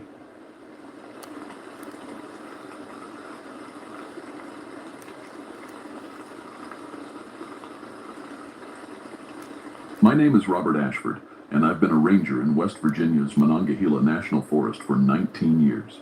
Before that, I spent 12 years working coal mines with my daddy and my brother Tommy. That's how I know these mountains, not just the surface, but what's underneath, the bones of this place. I'm telling you this because you need to understand I'm not some city kid who gets spooked by shadows. I grew up in coal country. I've been a mile underground when the lights went out. I've pulled men from collapsed tunnels and carried bodies out of shafts that never should have been dug. I've heard every ghost story, every monster tale, every piece of folklore these mountains have to offer. Never believed a word of it. Especially not the stories about the white thing. You hear about it sometimes, if you spend enough time in the hollows around Charleston. Miners used to talk about it when I was coming up. This big white creature that lived in the deepest shafts, way back in the sealed sections, nobody was supposed to go. Most guys figured it was just an albino bear maybe. Something that got trapped underground and went pale from never seeing sunlight. I always thought it was bull. Just stories miners told to scare the new guys, or maybe something they saw after breathing bad air too long. That was before January 1976, before we found what was in the Whitehall mine. It started with a call from my supervisor on a Tuesday morning. 3 college kids from Marshall University had gotten permission to explore some of the old limestone caves near the abandoned mining operations. They were doing research for a geology project or something. Young, eager, the kind who think they're invincible. They'd found something in one of the old mine shafts. Something that made them call the authorities instead of just taking pictures and leaving. Ashford, my supervisor, said, "You know, those old caves better than anyone. State police need someone to go down there with them. Kids are saying they found bones, lots of bones." I drove out there in my truck through snow that was coming down thick and heavy. The mine had been closed since 1962, after a collapse killed 4 men. One of them had been my uncle. These hills are full of places like that. Scars from when coal was king. Shelly, it's a lost retail worker. That's funny as hell. But true. True. I'll be right back. I gotta grab me something to drink. I'm thirsty. But we don't see sun, do we, Shelly? Men were cheap. The college kids were waiting by their van, looking pale and shaken. One girl was crying. The state police were already there. 2 officers I knew, Jim Hawkins and Pete Rodriguez. "Show us what you found," I said. The girl who wasn't crying, her name was Sarah, pointed toward the old mine entrance. Someone had cut through the chain link fence that was supposed to keep people out. "We didn't mean to go far," she said. "Just wanted to see the main shaft, but there was this opening, like a side tunnel. And the smell." "What kind of smell?" I asked. "Like something died, but worse. And there were arrangements." That word stuck with me. Arrangements. I grabbed my gear from the truck. Headlamp, rope, first aid kit, and the gas detector I always carried for mine work. The detector measured oxygen levels and checked for methane or carbon monoxide. Down in old mines, bad air could kill you before you even knew something was wrong. We went in. The main shaft was like most abandoned mines. Timbers rotting, rails rusted, everything covered in dust and bat droppings. My headlamp cut through the darkness, showing the pathway that had been carved out 100 years ago. But then we reached the side tunnel Sarah had mentioned. Someone had dug through a wall here. Not recently, but not originally either. This wasn't part of the mine's design. The opening led into a natural limestone cave, the kind that had been here millions of years before anyone thought to dig for coal. That is where the smell hit me. Sarah was right. It was death, but not normal death. This was old and thick and wrong, like something had been rotting down here for years. And then I saw the bones. They were everywhere, piled in corners, arranged in circles, stacked in patterns that made no sense. Some were old, brown and crumbling. Others looked fresher. I saw deer skulls, bare bones, what looked like a cow's rib cage. But mixed in were others I couldn't identify. Too big, wrong shape. "Jesus," Pete muttered behind me. My gas detector started beeping. The numbers were off. Oxygen was lower than it should be, but not dangerously low. Temperature was wrong too. It was colder in here than it had any right to be, even in January. I knelt down next to one of the bone piles. That's when I saw the marks. Something had gnawed on these. The tooth marks were massive. Whatever had done this had jaws that could crack a femur like a chicken bone. And the bones weren't scattered randomly. Someone, or something, had placed them deliberately, created patterns, arrangements. "We need to document this and call the state archaeologist," I said, standing up. "Could be Native American burial sites. Could be..." That's when we heard it. Deep in the cave, deeper than my headlamp could reach, a sound like breathing. Heavy, slow, rhythmic. And underneath it, something else. A low rumble that I felt in my chest more than heard. We all froze. The breathing stopped. "Wind," Jim said. "Just air currents through the cave system." But I'd been in enough caves to know what wind sounded like. That wasn't wind. "We're leaving," I said. "Now. Nobody goes back in here until we figure out what we're dealing with." We backed out of that cave, and I'll admit something. I was scared. Not spooked. Not uneasy. Scared. Because in 19 years of working search and rescue in these mountains, I'd never heard anything like that sound. And I'd never seen bones arranged like that. That night, lying in bed, I kept seeing those patterns. Kept hearing that breathing. Kept thinking about the old stories. The Ness I'd never believed. The ones about the white thing. The state archaeologist arrived 2 days later. Her name was Dr. Margaret Stone, and she'd driven up from the university in Charleston. She was in her 50s, gray-haired, with the kind of weathered face that comes from spending more time outdoors than in. "Show me," she said. We went back in, just the two of us. That's one thing I don't think I could do. I am so fucking petrified, I guess is the good word for it, of the dark, that I don't think I could ever, go into, a cave system. Because I couldn't. I would be terrified. But no shit. Ever since, we went to that one cemetery, I kind of forgot to bring my Fenrir pendant with us. Like, a lot of weird shit's been happening. But anyway, yeah, for Halloween, I'm gonna do like a sleepover. And I guess y'all can do like the super chat thing.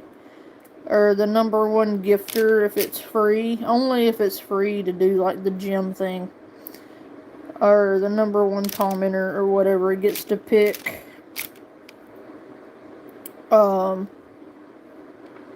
Like an activity. If we do like Spirit Talker, or we go like watch a scary ghost video in the dark, or you know, something like that.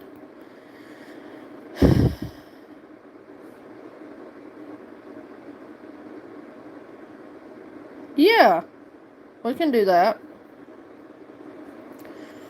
But, like, I thought we would have... Like, does it cost you guys anything to send gems? Because if it does, we'll do something else. I want whatever we do to be free.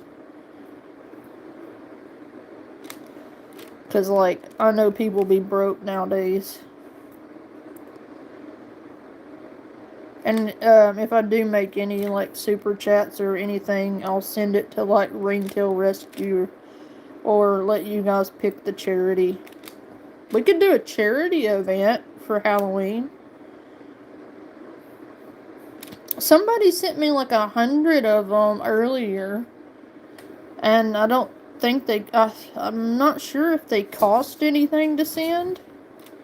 It was like a gift. I don't know. A lot of this stuff is new, and I don't know if it's like TikTok. But hopefully it doesn't cost anything. So maybe just do like the number one commenter gets to pick the activity, because like I don't want anybody to spend any money.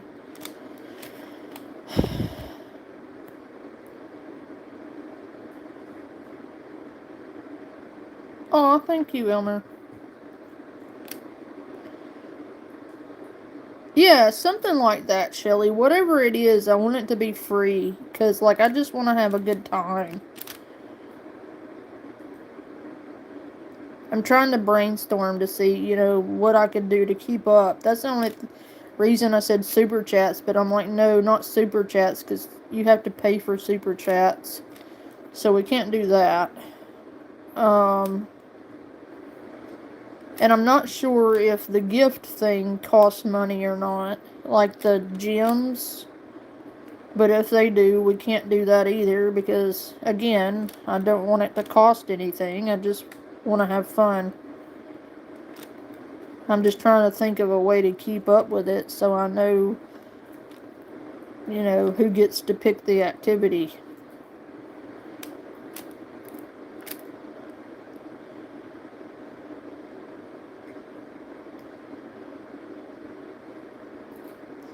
I'd rather not be called white.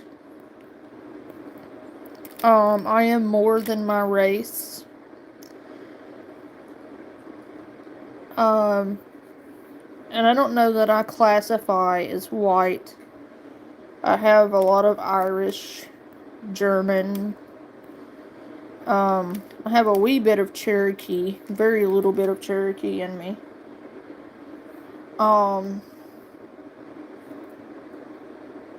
White sounds kind of tacky.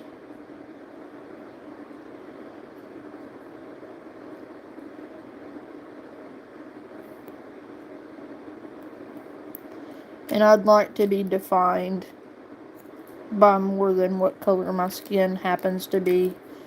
You know, my skin tone is an accident of birth and nothing more.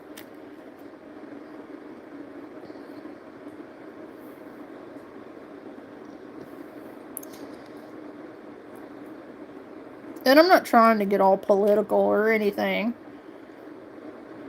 I don't like it. Okay, Queen is fine. Whatever, but yeah.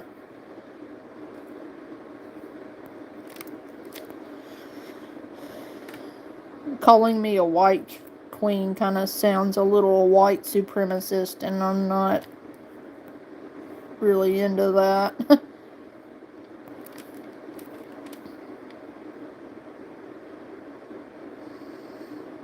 Exactly, Shelley.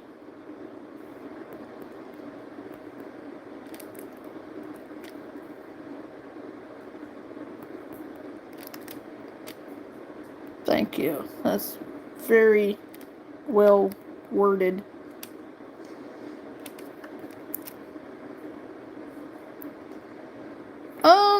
It was kind of hard.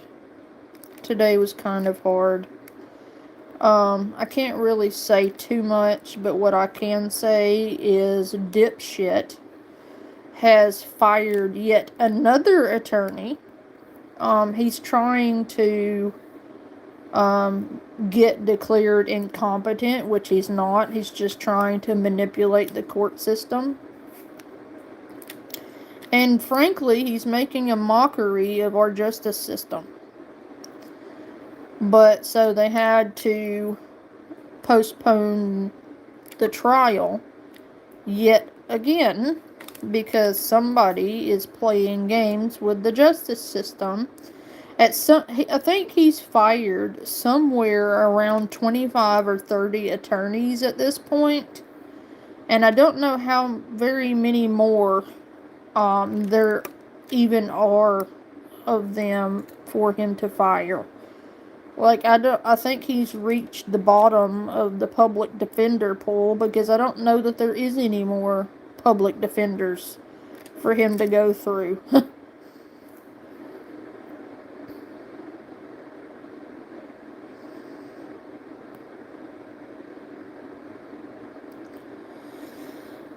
And the longer this gets dragged out, the longer it's gonna be before we get any peace or justice for what we've been put through. And I think we deserve justice.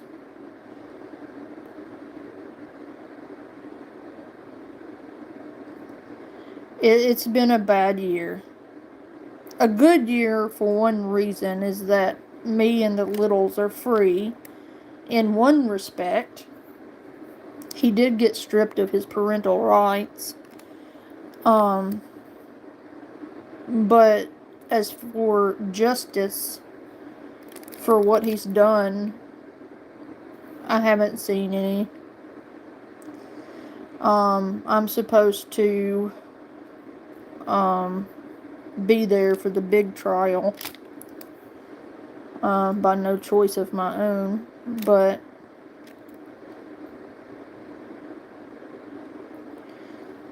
I'm really trying to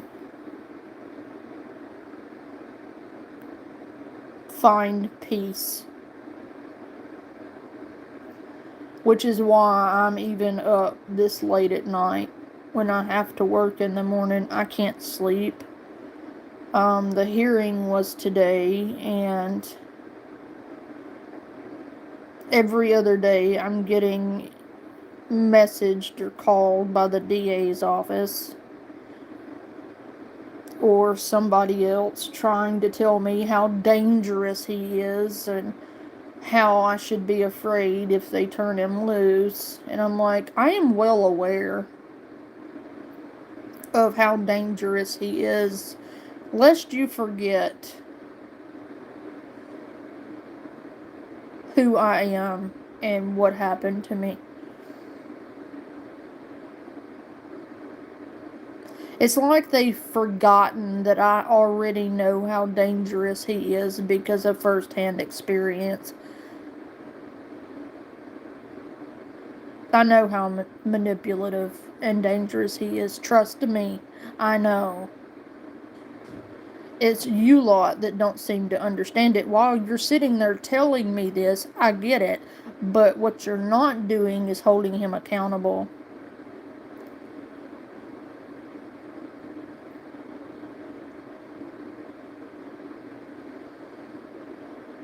And it's very discouraging to me personally. And I have to hold my breath every time there's a fucking hearing.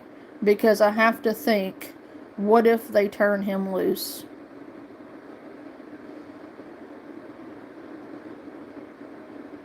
Because if they do, we're in trouble.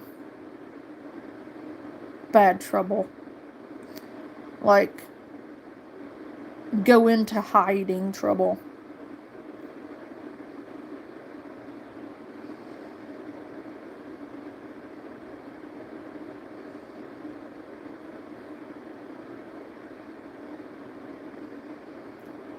And we don't need that.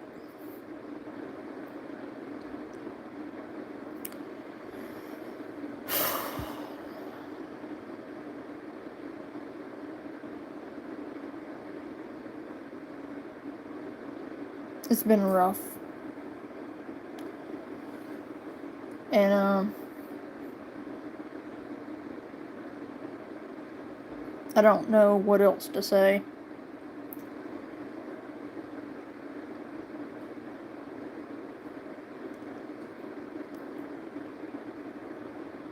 All I know is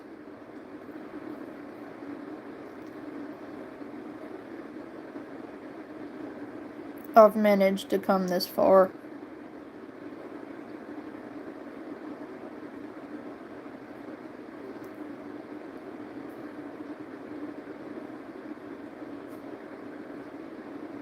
And I've saved what matters most. So hopefully the rest will come out in the wash.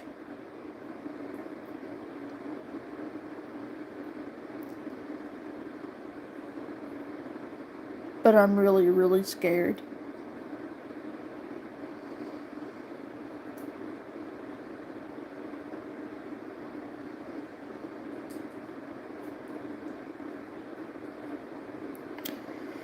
Anyway, back to what we were doing, I guess. I tried to get Jim and Pete to come, but they'd suddenly remembered they had other cases to work. The college kids had already gone back to Marshall, probably failing their geology project, but not caring. Dr. Stone brought her own equipment, cameras, measuring tools, sample bags. She worked quietly, methodically, photographing everything before touching anything.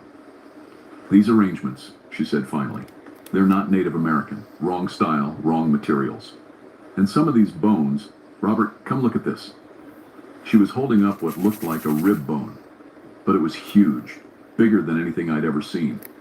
"What animal is that from?" I asked. "That's the problem. I don't know. The size suggests something massive. Bear, maybe, but the curvature is wrong, and these marks." She pointed to deep grooves in the bone. "These are tooth marks, from something with a jaw that would make a grizzly look small." My gas detector started beeping again. Same as before. Wrong temperature, weird oxygen levels. But this time I noticed something else. The reading kept fluctuating, like something was interfering with it. "Do you smell that?" Dr. Stone asked. I did. That same death smell, but stronger now. And underneath it, something else. Ammonia. Strong and sharp. "We should go," I said. "In a moment, I want to see what's deeper in." "Dr. Stone." But she was already moving, her headlamp beam cutting into the darkness beyond where we'd explored before. I followed because I couldn't let her go alone. That's what we do in search and rescue. Nobody goes anywhere alone. The cave opened up as we went deeper. The ceiling rose higher, the walls spread wider. This wasn't a mine anymore. This was a natural cavern, probably connected to the whole limestone system that ran under these mountains. And that's when we found the first fresh kill. It was a deer, a big buck, maybe 200 pounds. It was hanging from the ceiling, suspended somehow in what looked like a web of roots and vines. But when I got closer, I realized they weren't roots. They were bones. Small bones, woven together with what looked like wire or cable. Old mining cable, rusted and frayed. The deer had been there maybe a day. Its throat was torn out. Its belly was opened, organs gone. But what made my skin crawl was how it was positioned, deliberately hung, like a piece of meat in a butcher shop. "Someone's living down here," Dr. Stone whispered. "Something," I corrected. That's when my headlamp died. Just like that. 1 second I could see, the next I was in complete darkness. I'd changed the batteries that morning. They should have lasted 8 hours. "Robert?" Dr. Stone's voice was tight with fear. "Stay calm. I've got to back up." Her light went out too. We stood in darkness so complete it felt solid. I could hear Dr. Stone breathing fast, starting to panic. I reached out, found her arm, held it. "Don't move," I said quietly. "I've got a carbide lamp in my pack. Just need to." Something moved in the darkness ahead of us. I heard it, heavy footsteps on stone. Not walking, moving, fast, coming closer. And then the breathing started again. That same deep, rhythmic sound. But this time it was close, maybe 20 feet away, maybe less. I fumbled with my pack, pulled out the old carbide lamp my daddy had given me. My hands were shaking. I could hear Dr. Stone whimpering beside me. Could hear that thing moving in the dark. Could hear... The lamp caught. Weak yellow light filled the space around us. And I saw it. Just for a second. Just a glimpse at the edge of the light. Something massive. Something white. Moving. With a fluid grace that nothing that big should have. And eyes. Reflecting the carbide light like mirrors. Intelligent eyes. Then it was gone. Moving deeper into the cave with impossible speed, our headlamps came back on. "Did you see?" Dr. Stone started. "We're leaving. Now." I didn't give her a choice. I grabbed her arm and pulled her back toward the entrance, moving as fast as I could without running, because running would trigger prey instinct in whatever that was, and I knew deep in my bones that we were being hunted. We made it out, stood in the snow outside the mine entrance, breathing hard, both of us shaking. "What was that?" Dr. Stone asked. I thought about lying, thought about saying it was a bear or a trick of the light or our imagination. But I'm not a liar. "I don't know," I said, "but we're not going back in there alone." That night, I drove to see Ezra Whitman. He was 83 years old, had worked the mines for 40 years before retiring. If anyone knew the truth about what was down there, it would be him. He was sitting on his porch when I arrived, despite the cold, like he'd been waiting for me. "You found it," he said. Not a question. "The white thing?" He nodded slowly. "Been down there since before my time. Maybe before anybody's time. We sealed those shafts in '52, after it took Billy Cooper. Thought that would be enough. Thought it would stay in its territory." "What is it?" "Don't know. My granddaddy said the old Cherokee called it a guardian. Said it protected the burial caves from when their people lived here before the white men came. Said when we started mining, we broke through into its home. It adapted. Learned to live with the mines, in the mines. But it's still protecting something down there." "It killed someone?" "Billy went too deep. Found the old burial chamber. Thing dragged him down there. We found him 3 days later. Alive, but not right in the head. Kept saying the white giant was watching him. That it would always be watching." Ezra looked at me with eyes that had seen too much. "You opened those seals, didn't you? Those college kids cut through them." I nodded. "Then it knows you're there, and it won't stop until you're gone, or you're dead, or you respect the boundaries." I drove home that night thinking about Billy Cooper, about boundaries, about things that lived in the dark and protected secrets we'd forgotten, and about those eyes watching me from the darkness. The next morning, one of the college kids was missing. Sarah called me at 6 a.m., hysterical. Her friend Marcus hadn't come back to the dorm. His roommate said he'd left around midnight, saying he needed to go back to the cave, that he'd forgotten his camera. He was acting weird, Sarah said. Kept talking about the patterns in the bones, said they meant something, said he needed to document them properly. I called Jim and Pete. We met at the mine entrance an hour later. The chain link fence had been cut again, fresh this time. Inside the entrance, we found Marcus's camera. It was smashed, like something had stepped on it. The memory card was intact. Pete had a laptop in his cruiser. We pulled up the photos. The first dozen were normal. Pictures of the bone arrangements, the cave walls, the hanging deer. Then they got weird. Marcus had gone deeper than we had. Way deeper. The photos showed passages we hadn't explored, chambers that opened up like cathedrals, and in the last photo, in the background, just barely visible in the flash, a massive white hand, pressed against the wall. The fingers were easily 18 inches long. Jesus Christ, Jim muttered. We went in. Full rescue protocol this time. Ropes, backup lights, climbing gear, first aid supplies. Pete stayed at the entrance with the radio, ready to call for backup if we didn't come out in 2 hours. The bones had been rearranged since our last visit. Now they formed a wall, a barrier, a clear message. Stay out. We went deeper in. This one's gonna be gorgeous. Like, I can't wait to get to this part. This is gonna be so fucking pretty. I cannot wait.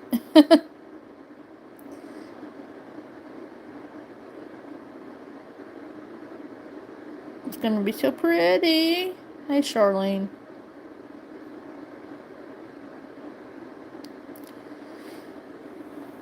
Oh, I'm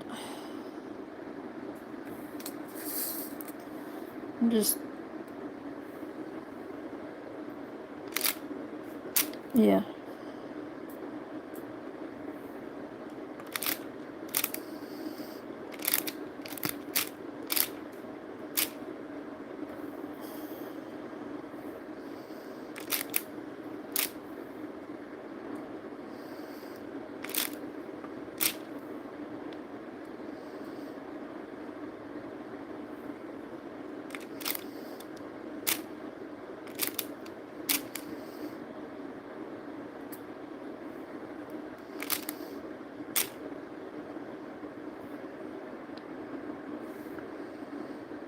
Toes? No, I'm not showing you my toes.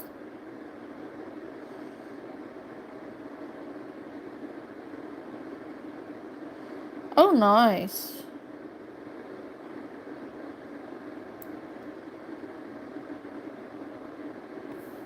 I'm more of a wolf or dragon person. Like, I'm okay with cats, but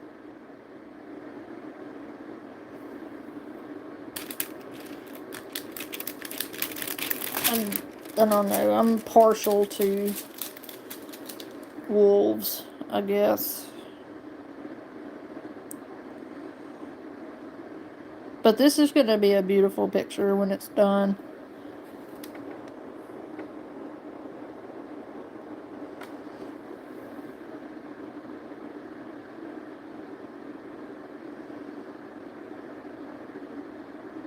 If it's because of their haircut.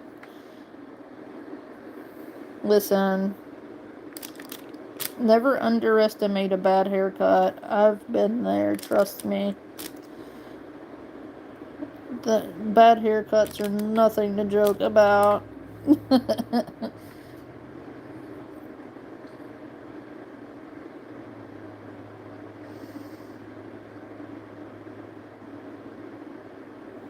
I'm gonna see what else other. Okay, there's some paranormal stories.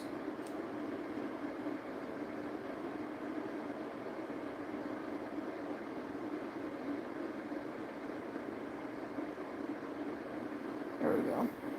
Let's try those ones.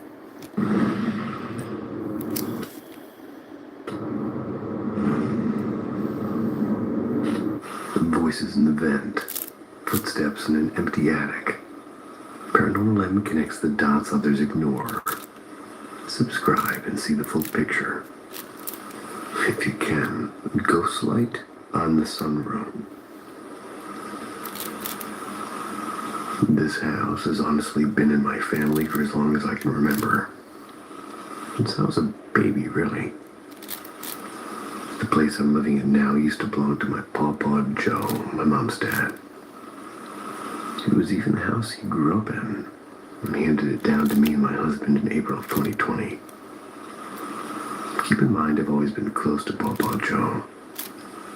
My mom used to laugh and say the minute I was born, I had him wrapped around my finger. He passed away quietly in his sleep at this little farm just beyond our property in April of 2023. And since then, my husband and I both feel like there might be two spirits still hanging around. My pawpaw Joe and his father, my great-grandfather Marvin. As for the strange stuff, well, it started small. Sometimes I hear voices coming from the back room where we don't even have a TV. It's just empty storage and a stack of boxes. And one funny and unnerving thing is the kitchen, one or two cabinet doors will be open. That's always when we leave them shut. And now and then a drawer will be pulled out of at least a little bit be pulled out. It's like somebody was looking for something. And then a few months back, our bedroom's old barn stall sliding door slid open by itself in the middle of the night. Freaked me out because those doors are heavy. They never move without you touching them. And the thing that bothers me the most, though, is the back door. When I keep that door locked and I'm home all day, I always lock it.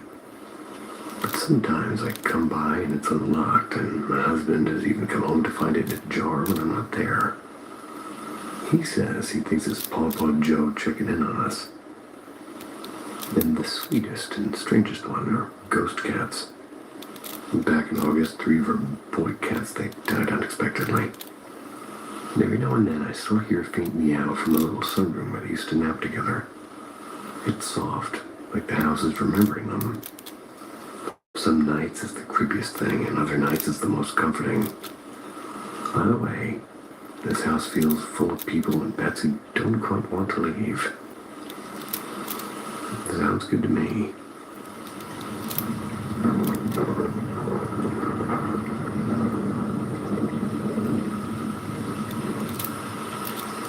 The back room light. So my grandmother's old house, it was built around the turn of the century, late 1800s or early 1900s. Can't say for sure. But what I do know is that place was absolutely haunted. And I've had my own little run-ins, but the old granny had told about this thing that stuck with me. It happened after her father died, and they were living with my great-aunt Elsie. Granny and Granddad had moved in with Elsie after great-granddad Harold passed away in 2002. So without further ado, here's Granny's story. And what I remember her saying was that she and Elsie were cleaning out Harold's room. They left to grab more boxes. Then they came back and the bedroom door wouldn't budge. Like someone on the other side was bracing against it with everything they had. They pushed and finally forced it open. Granny was still shook, and then again, that was Harold's room, and he didn't much like folks going through his things without asking. My cousins and my night. A lot of family members and pets had died in that house over the years. So the place felt heavy, and Elsie ended up passing in that same room from cancer in 2008. She made it clear that she wanted to be home. She was in her hospital bed when she went. One night around 9 or 10, my cousin Luke and I were goofing off, swapping stories about Harold and Elsie, just like we always did. Then the light in the room started to flicker. We glanced at each other and I said, half joking, "You think that's Elsie or Harold messing with the light?" Spirits, I'd heard, sometimes answer with lights. "I don't know," Luke said, staring up where the bulb kept stuttering. I took a breath. If it's Harold, flick once. If it's Elsie, flick twice. The bulb blinked twice. Dead silence between us for a beat, and with wide eyes like, no way. I got up, I switched, and after that it stopped, and that was it, quiet as a tomb. Afterwards, Granny eventually sold the place. Part of it was because Granddad had died there a few years earlier, too. Hope whoever lives in that house now treats it right. And I grew up there a lot, cookouts and birthday parties and summers that felt endless. So even if the house was haunted, it's full of memories. Wish the new owners luck.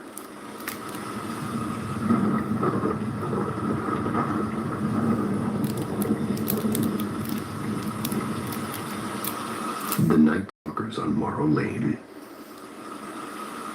I've had my fair share of weird things happen growing up. But the one that stuck with me started as a tiny shrug-worthy moment. Blew up into something I still can't explain. I moved into this house on Morrow Lane, and yeah, the name was already a bit suspicious. And over the next year, I had maybe 3 bone-deep encounters that turned me from skeptic to low-key paranoid. The first one was late, around 10 p.m. I'd step out to the old greenhouse in the backyard for a smoke because the house kind of just felt stuffy. The second I opened the greenhouse door, something made the hairs of my arms stand up. I felt a light tapping on my shoulder, like somebody saying hello, but with the wrong energy. I froze and I waited and then yelled, "If someone's there, speak up." There was nothing. Circled the greenhouse, flashlight cutting through nothing. I found no one. And still, like an idiot, I went back in and finished smoking. Sprinted inside as if speed could outrun whatever just touched me. A year later, I was seeing this girl. She stayed over for a while, and we had 2 incidents together left both of us rattled. And the first happened by the old equipment barn in the back of the property. We went out to smoke before bed, and normally having someone there makes the whole scene feel safe. But that night, it was different. The whole time I felt eyes boring to the back of my neck from the outside of the barn. I could barely follow what she was saying. We finished quick, stepped out, and I watched a lanky, dark shape peel off from the shadow line and dart toward the back fence. It was like it was sprinting on intent. I threw my arm in front of her and we bolted to the porch. She later told me she'd seen 2 tiny red lights where eyes would be on the inside of the barn. And we never smoked out there again. And the last thing was on the very last night before we moved out. Okay. You use mouthwash on your rectum? That sounds painful, actually. Why would you do that?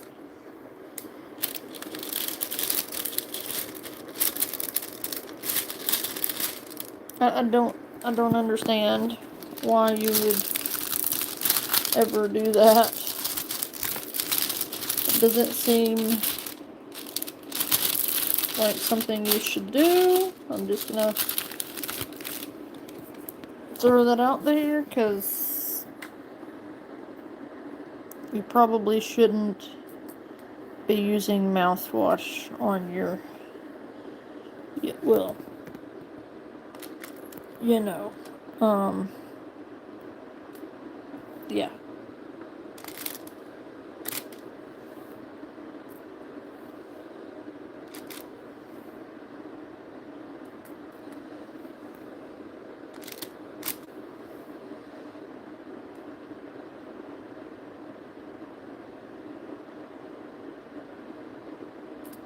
Yeah, I mean,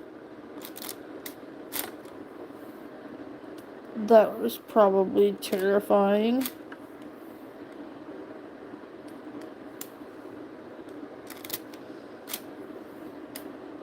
I mean, we have moose here, but, like, I don't think they're gonna be at my back door growling unless they're possessed by a, skinwalker or something.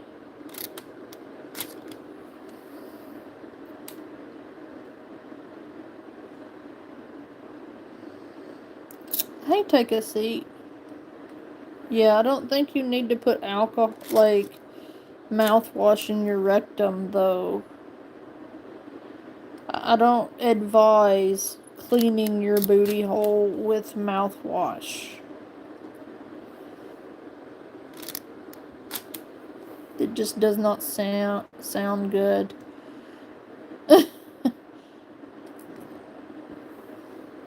People do weird shit with their booty holes nowadays.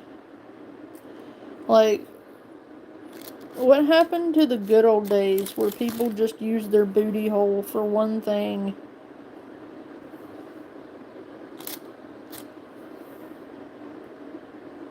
Oh my lord. Shelly.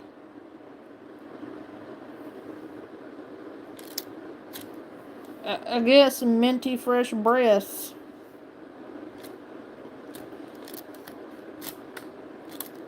I wonder if it's aqua fresh.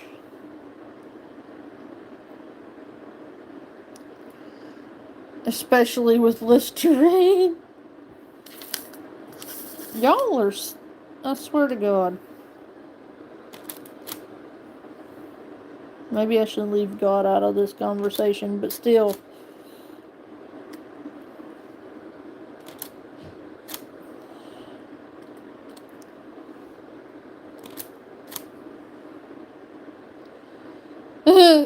Shelly's like, I'm just gonna go ahead and send myself to the corner. I love you. But anyway. I have to work tomorrow. But I should be able to pull an early stream.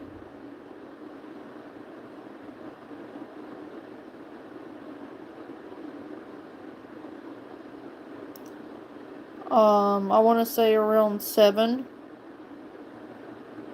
And we can revisit it. I'm just gonna try to lay down and maybe try and get some rest.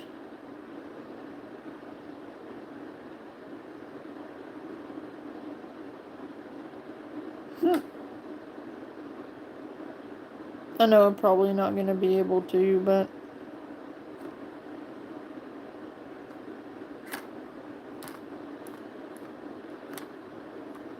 I gotta try. So, anyway, I love you guys. I will be back tomorrow, and we will hang out then. Okay, bye.